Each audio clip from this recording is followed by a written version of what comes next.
안녕하세요. 열린시장 상한가 잡아라 김선영입니다. 이번 주 증시는 이 2분기 실적과 3분기 실적 전망에 시선이 많이 맞춰질 것으로 보여지고 있습니다.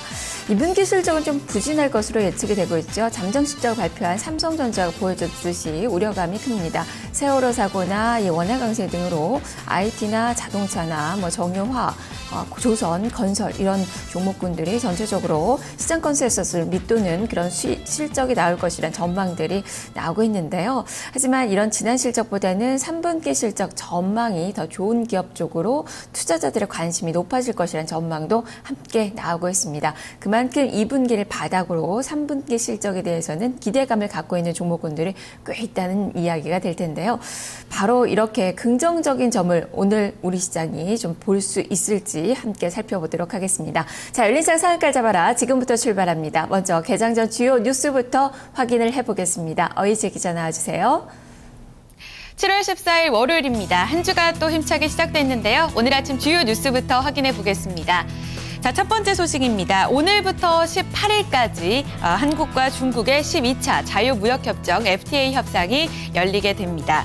협상 직전에 한국에서 열렸던 한국과 중국의 정상회담에서 양국이 모두 조속한 타결 의지를 확인할 수가 있었는데요.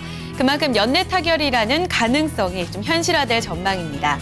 이번에도 우리 측에서는 공산품, 또 중국 측에서는 농산물 개방 가장 요구가 클 것으로 보입니다. 그만큼 관건이 될 것이라는 전망인데요. 연내 타결 가능성이 높아진 한중 FTA, 피해와 그리고 수혜주가 극명하게 나뉘고 있는 상황입니다. 이번에 증권가에서는 관련 수혜주로는 SL과 성우 하이텍 등 자동차 부품주에도 눈여겨봐야 할 것을 조언했고요. 또 LED, 서울 반도체, 그리고 대한항공 등 운송업체도 수혜가 클 것이라는 전망을 내놓고 있습니다. 관련주 전략에 참고를 해보셔야겠습니다. 다음 소식 이어서 확인하겠습니다. 하나금융지주가 하나은행과 외환은행 조기 통합을 선언하게 됐습니다. 지난 11일부터 12일까지 이틀간 외환은행과 하나금융그룹 임원들이 조기 통합 추진에 대한 결의문을 채택한 것으로 알려지고 있습니다. 이 조기 통합론이 급물살을 타게 된 거는 두 은행이 모두 경영 쪽에서 위기를 맞았기 때문입니다. 수익성도 악화되고 있는데요. 이 두 은행이 통합을 하게 될 경우에는 그 시너지 효과가 연간 1조 원에 달할 전망이라고 합니다. 그러나 통합의 가장 큰 걸림돌은 아무래도 외환은행의 노조의 반발이 가장 큰 위험이 될 것으로 보입니다. 예상보다 2년보다 좀 앞당겨져서 시행이 되게 됐는데요. 하나은행과 외환은행의 통합 수월하게 진행이 될 수 있을지 관련 소식들 눈여겨보셔야겠고요. 관련주로는 하나금융지주 오늘 조금 후에 주가 흐름에도 눈여겨보셔야겠습니다.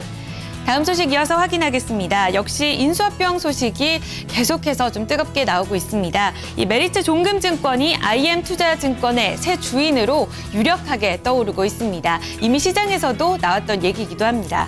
지난 9일에는 메리츠 종금증권이 IM투자증권 매각본 입찰에 참여하게 됐고요. 소민 인베스트먼트와 2파전 경쟁을 벌이게 됐었는데요. 메리츠 종금증권이 더 높은 점수를 받은 것으로 알려지고 있습니다. 메리츠 종금이 이번에 인수에 성공하게 될 경우에는 자기 자본 1조 원을 확보해서 업계 10위 증권사로 도약을 하게 된다고 하는데요. 점차 확실한 그림이 그려지고 있습니다. 지난주에 좋은 흐름을 보였던 메리츠 종금증권의 주가에도 이번 주 역시 눈여겨보셔야겠습니다. 다음 소식 보겠습니다. 장 마감부에 나왔던 공시 확인할 텐데요. 지난 금요일에는 IS 동서에 대한 한국거래소의 조회 공시 요구 답변이 있었습니다. 이번에 IS 동서는 전진중공업과 전진 CSM 인수 추진 보도에 대해서 인수 의향서를 제출했지만 아직까지 확실한 답변, 구체적인 이야기는 나오지 않고 있다고 답변을 했습니다. 또 향후 구체적인 내용이 밝혀질 경우에는 또 한 달 이내에 재공시를 하겠다라고 답변을 했는데요. 인수에 대한 의지는 확인이 된 것으로 보입니다. 오늘 조금 후에 주가 흐름에도 눈여겨보셔야겠습니다. 이어서 SKCNC의 공시 확인하겠습니다. 최신원 SKC 회장이 자사 주식 500주를 추가적으로 매입한 것으로 알려지고 있습니다. 최 회장의 SKCNC 총 보유 주식은 이로써 5,000주가 되게 됐는데요. 그동안 최 회장은 SK네트워크스의 주식 매수를 통해서 지분 매입을 확대해온 바 있습니다. 이번에는 SKCNC 주식까지 보유주를 확대하게 되면서 SK 지배구조에 또 다른 변화가 나타나는 것 아니냐라는 또 다른 변화가 있을 것이라는 목소리도 나오고 있습니다. 관련 소식 반드시 체크해 보셔야겠고요. 주가 흐름에도 눈여겨보셔야겠습니다. 마지막 소식 확인하겠습니다. 끝으로 자동차 업계 소식입니다. 현대자동차의 신형 제네시스가 올해 상반기 판매 증가율 1위를 차지했습니다. 전년 대비 가장 높은 판매 증가율을 기록하게 된 것인데요. 어제 자동차 산업협회에 따르면 신형 제네시스 올해 상반기 판매율이 작년 상반기보다 무려 213% 증가했다고 밝혔고요. 또 미국 안전도 평가에서도 최고 등급을 받은 데 이어서 판매량에서도 입증을 받았다라는 얘기가 나오고 있습니다. 신차 효과 본격적으로 기대해도 좋다라는 목소리가 나오고 있는데요. 계속해서 수출주에 대한 우려감은 환율 때문에 큰 상황입니다. 이번 주 환율 흐름과 더불어서 수출주들 주가 흐름 눈여겨보셔야겠습니다. 지금까지 월요일 아침 주요 뉴스 확인해봤습니다. 오늘도 성공 투자하시기 바랍니다.